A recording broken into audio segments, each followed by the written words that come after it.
Welcome to our worship service at the First Unitarian Society of Ithaca. Here we gather, nurturing our connections, seeking inspiration, and embracing the end of summer. My name is Suranki, and I'm the Celebration Associate today. Thank you so much for joining us. Welcome to everyone as we get back into the Zoom of things. Whether you're a first-time viewer or have been joining us on this year-long journey of virtual church, we are so glad you are here with us. Please check our website for more information about how to create connections. If you'd like to receive updates describing opportunities for engagement, please send an email request to office@uuithaca.org. Newcomers are especially invited to visit our website and complete a newcomer form on the home page. A special announcement.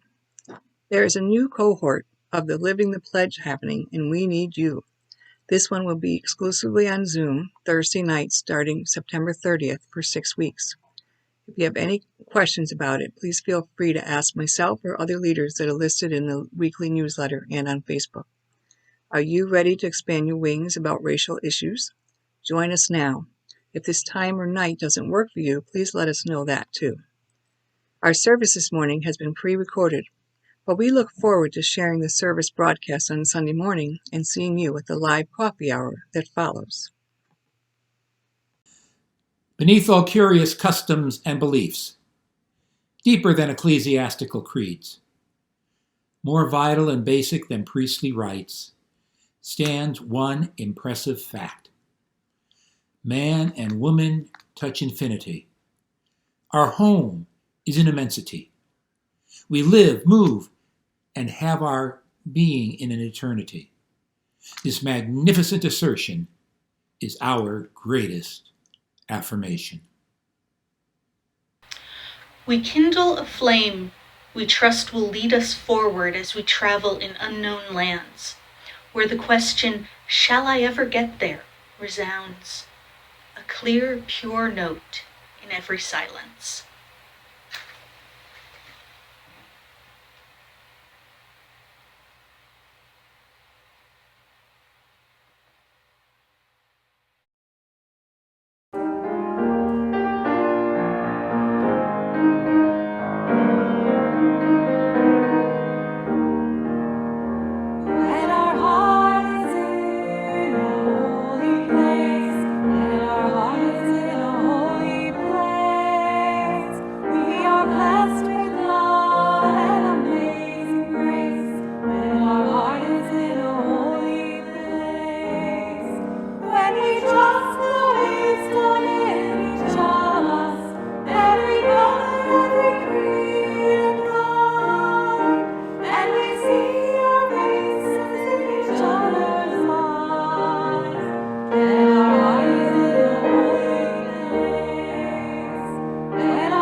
morning, friends.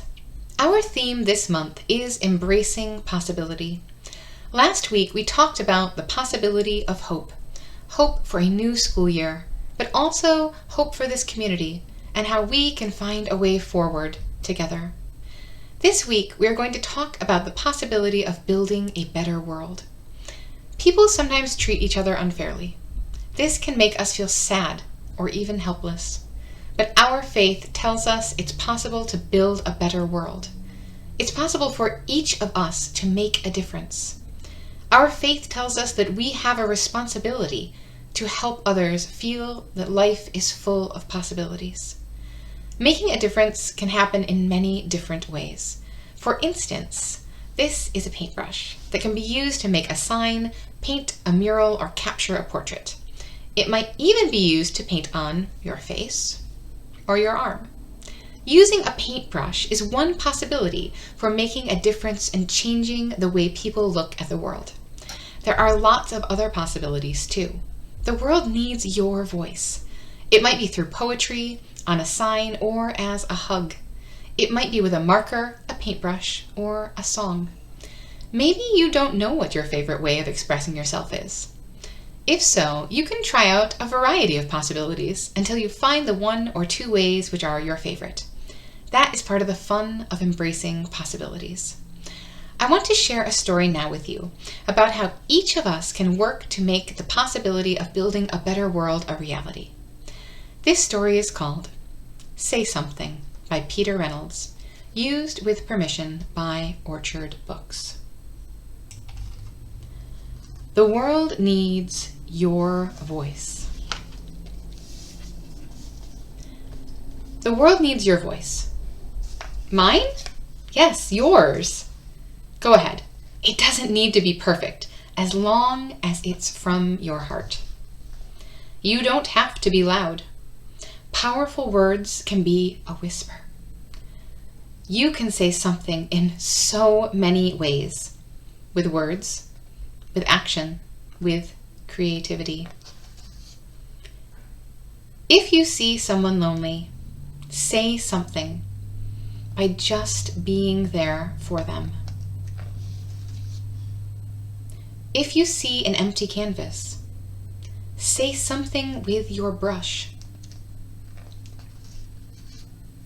If you see an empty lot, say something by planting a seed and watching it bloom. If you see someone being hurt, say something by being brave. Hey, stop.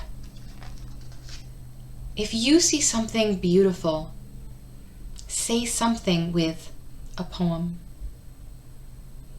Painted meadow splashed with rainbows. If you have a brilliant idea, say something with confidence. Eureka! If you want to show the world who you are, say something with style. Ta-da! If you are angry, say something to help people understand. You made me feel invisible. That really hurt. I'm really sorry. If you see an injustice, say something peacefully. Inspire others to do the same. Sometimes you'll say something and no one will be listening. But keep saying what is in your heart. And you will find someone who listens. Keep saying it. And you may be surprised to find the whole world listening. If you are grateful for being alive, quietly say something to the stars, to the universe. Some people find it easier to say something than others. But everyone has something to say. So when you're ready, say something. Your voice can inspire, heal, and transform. Your voice can change the world. Are you ready to say something?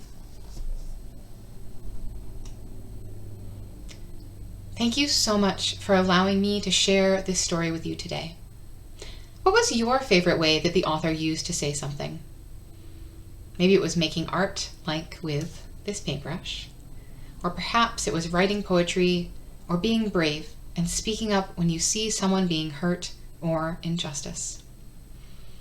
Has this story inspired you to say something in a new way? If it has, I would love it if you wanted to share it with me. Hearing from you, seeing your words, your art, your ideas, and what inspires you is one of the ways that helps me to imagine a better world. So I encourage you to say something. And by doing so, you will create more possibilities for that better world that we all want to be a part of. Man and woman touch infinity. Creatures on this planet, we reach above and beyond what we know. We invent devices that enable us to see beyond our physical reach and imagine even more. Our home is an immensity. We are small, but we live in a reality so large that it challenges us to be larger than we are. We live, move, and have our being in an eternity. Though our lifespans are brief in the eons of existence, we know this reality, we acknowledge it, and we seek to understand it. We live and move so that it matters, however short or long our reach in time and space, however much or little of eternity we can experience. What we do, what we know, matters. Today we are joined by my friend Michelle, who will be singing Spirit of Life in ASL, an American Sign Language. We will sing through the song twice.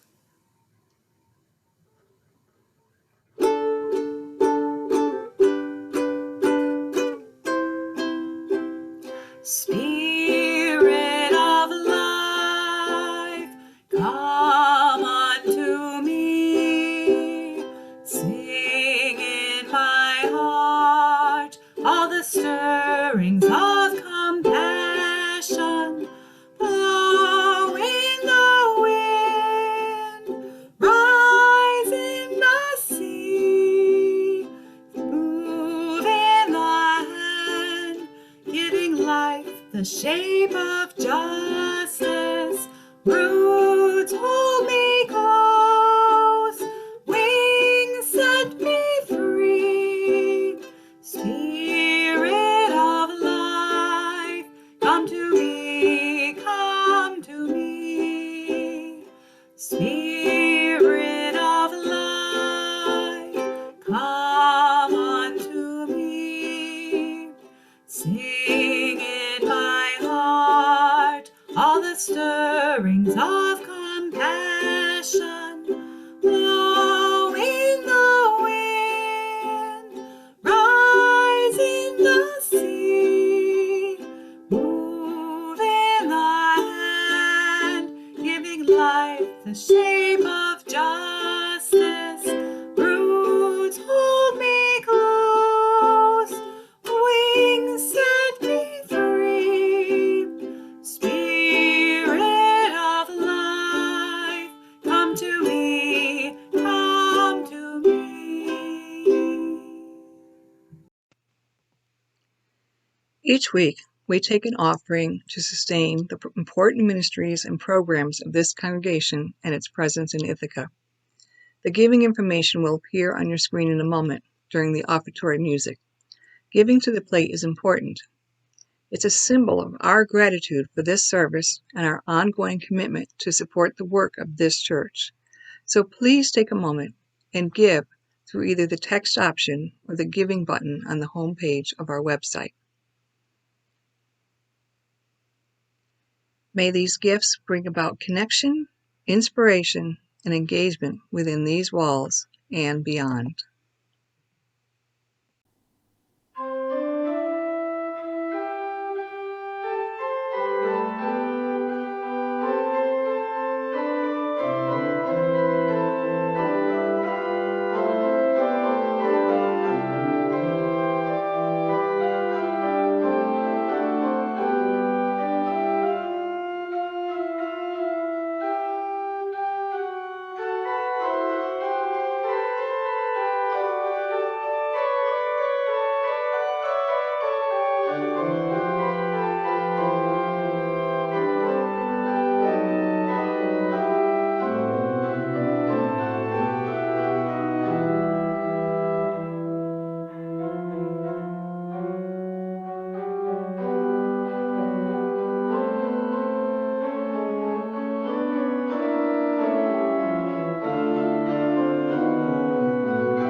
It was October 14th, 2014. I was driving east on Interstate 4 from Clearwater, Florida, toward Orlando, and the exit just before Orlando for State Highway North to Mount Dora, the location of the fall retreat of the Unitarian Universalist ministers in Florida. It was a beautiful day and traffic was light, but I still could not slow down, and I certainly could not stop when I spotted the billboard on the roadside. I could not believe what it said. It was not your typical billboard. To be sure, there was nothing unusual in its size and shape. Its message was clear, but it was not promoting a resort, nor was it selling beer or some other consumable product. It was not assuring me, as many of the billboards along the interstates I used to drive regularly in Pennsylvania assured me, that I will meet God. Driving back toward Clearwater a few days later, I watched for the billboard from the other side of the interstate. And sure enough, there it was. I had read it correctly a few days earlier, proclaiming its message in large letters. World Vasectomy Day, November 7th. Doug Stein, MD, has a mission in life. His mission is to slow down world population growth and bring men into the family planning process by normalizing and popularizing vasectomy as a form of birth control. He and filmmaker Jonathan Stack founded World Vasectomy Day in 2013. This is a mission for Stein, whose practice as a urologist has been overwhelmed by his efforts to make vasectomies available to men around the globe. For the first World Vasectomy Day in 2013, Dr. Stein performed the first vasectomy to be live streamed worldwide. 2014 was the second year. 200 physicians in 25 countries participated. In 2017, more than 1,200 doctors in 50 nations participated. It goes on, and it continues this year. Doug Stein has a mission in life. For him, it is a planet-saving mission. And just so you don't miss it, in case you want to mark the day, in 2021, World Vasectomy Day will be on November 16th.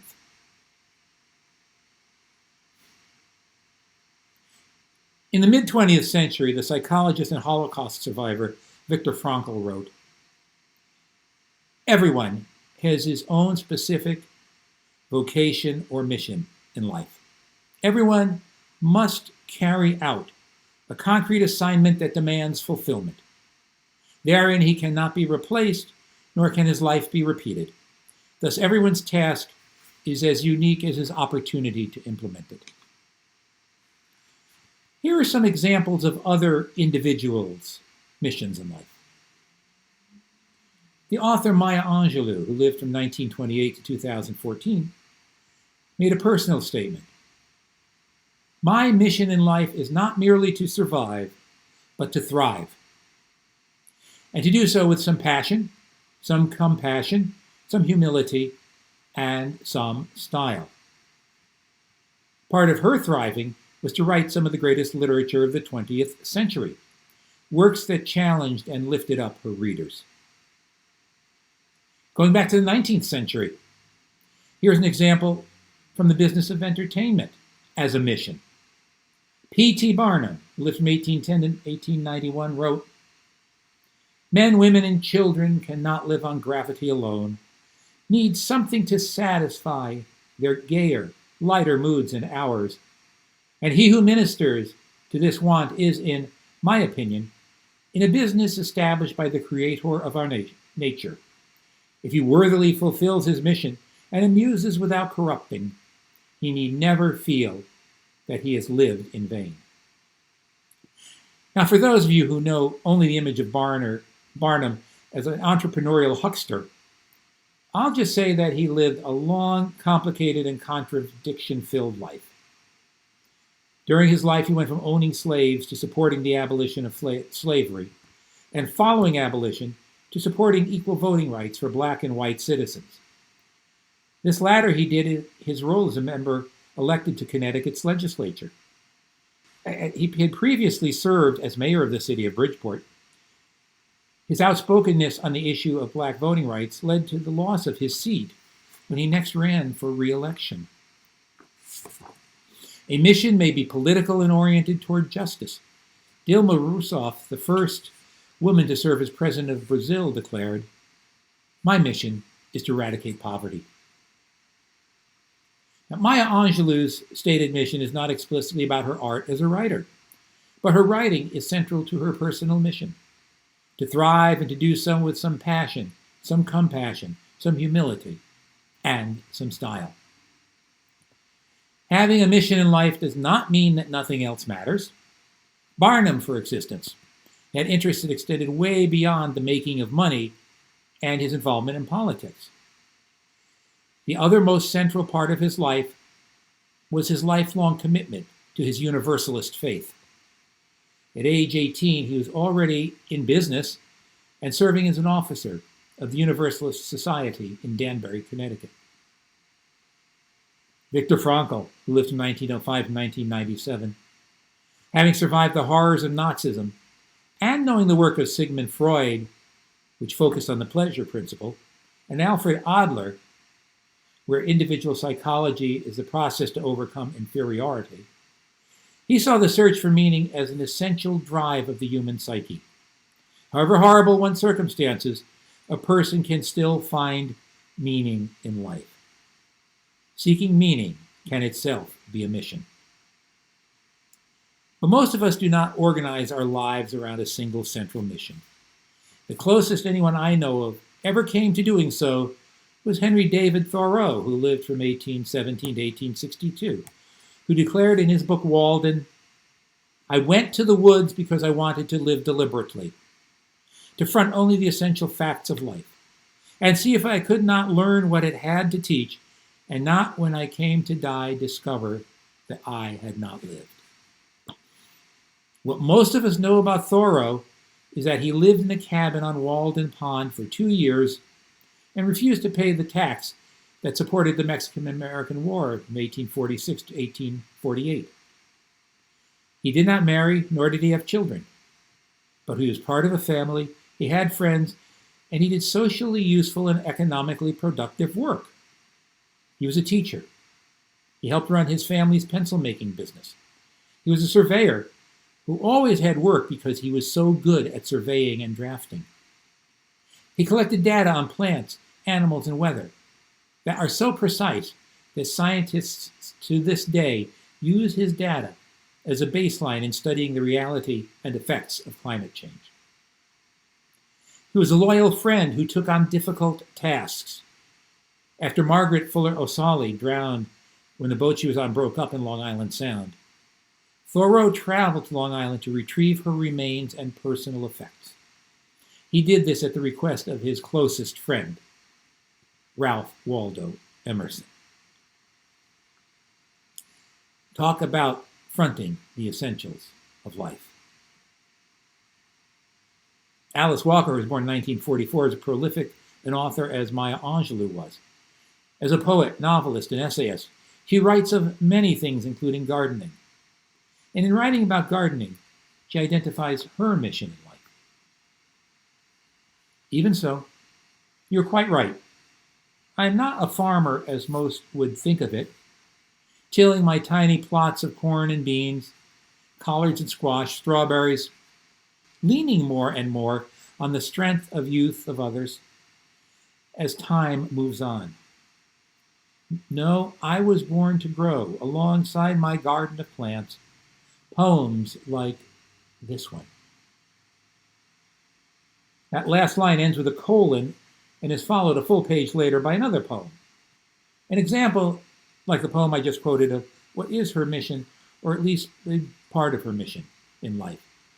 Writing about life as people live it, in its pain and in its joy, in straightforward words and sentences. Well, with a sermon title that asks, "What is your mission in life?" it is only fair that I answer the question as best I can before I ask you to consider seriously your answer. This is my mission in life: to work for a world where radical solidarity is the norm. This means to me that, one, I must work to build a more peaceful, more just, and more equitable world, while, two, living a life of family and in community, and while, three, growing in my understanding of the world.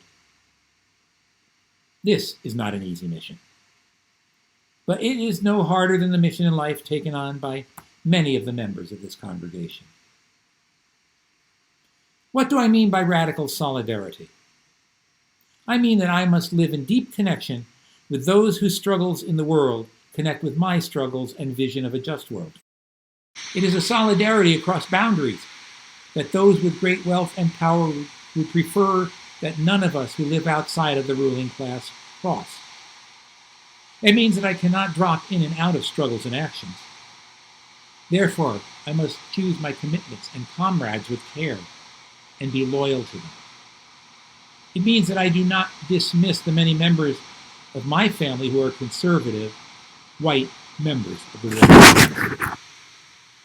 But I do not pretend that I agree, and I do socialize with them. And I also socialize with the Black and Latinx members of the working class and middle classes, who are my neighbors in Orange, New Jersey, and my workout buddies at the Newark YMCA. It means that I work day in and day out to support and strengthen institutions and communities that are capable of radical solidarity, which is why I come to a church. It means I seek what the legal scholar Derek Bell, who lived from 1930 to 2011, said in his book, Ethical Ambition. It is what he called resistance-motivated success. I quote, "For members of oppressed groups and for progressive thinkers of all backgrounds, resistance is a powerful motivator, precisely because it enables us to fulfill our longing to achieve our goals while letting us boldly recognize and name the obstacles to that achievement. It motivates us to resolve our ambivalence about success by giving us a reason to succeed that is embedded in a history of the struggles, social and personal, that have made success possible for us. Resistance-motivated success, ethical success, allows us to balance our desires and our beliefs, and this balance gives meaning to our work and substance to our lives." End of quote. I read this right after the book was first published in 2001, that's 20 years ago now, and it helped me then and it still helps me now understand how to connect radical solidarity with doing a better job of taking care of myself and my family. Bell explained, "Adherence to ethical standards requires turning away or placing at risk positions or advancements for which we have worked hard and to which we feel entitled. Doing so enables us to respond to the challenges of making our way in a society that adheres to myriad practices that provide presumptions and preferences to whiteness, male gender, sexual straightness, physical normalcy, and brute economic power. End of quote. I remind you that Derek Bell walked away from a tenured position at the Harvard Law School in the 1990s over the school's failure to hire black female faculty. Several years later, he had left the deanship of the University of Chicago Law School over the university's failure to ratify the appointment of an Asian American legal scholar he had recruited to the faculty. Derek Bell's concept of resistance-based ambition helps me to better understand and live my mission of radical solidarity. This helps me to understand and articulate my mission in life better than I could otherwise. I carry out much of my mission in life through my ministry. Congregations can be communities of radical solidarity. Sharon Welsh, retired provost of the Unitarian Universalist Meadville Lombard Theological School, wrote of this in her book, Communities of Solidarity and Resistance, many years ago. And she still lives by it. But I also carry it out in how I live with families, friends, and neighbors at home in urban New Jersey, and while present with this congregation. What is your mission in life? What is your mission in life? I leave you with 3 questions for reflection. What is it that most motivates you? What is it that you do in order to live deliberately? In short, what is your mission in life? Amen. Blessed be. For our final song today, we're going to be learning something new. It's called Spirit of Love by Heather Pearson. I took a workshop with her. She's part of Heart Songs and Circle Songs. Look her up, she's pretty awesome. The song has 2 parts. We'll do the first part a whole bunch of times, we'll do the second part a whole bunch of times, and then we'll put it together. I am guided by the Spirit of love in everything I say and do, with my heart wide open and free. I am guided by the Spirit of love. I am guided by the Spirit of love in everything I say and do, with my heart wide open and free. I am guided by the Spirit of love. I am guided by the Spirit of love in everything I say and do, with my heart wide open and free.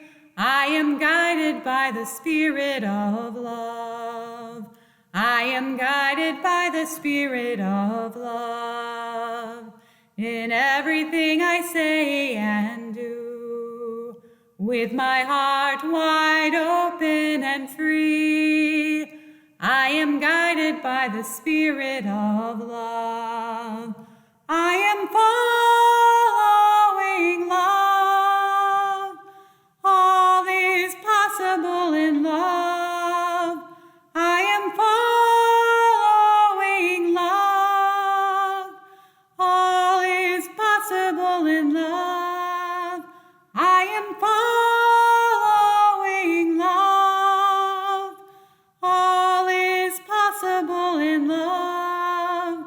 I am following love. All is possible in love. I am following love. All is possible in love. I am following love. All is possible in love. I am guided by the Spirit of love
close our service with these words from Theodore Parker.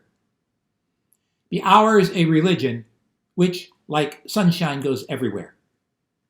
Its temple, all space. Its shrine, the good heart. Its creed, all truths. Its ritual, works of love.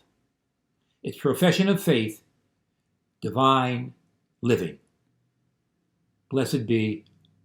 Amen.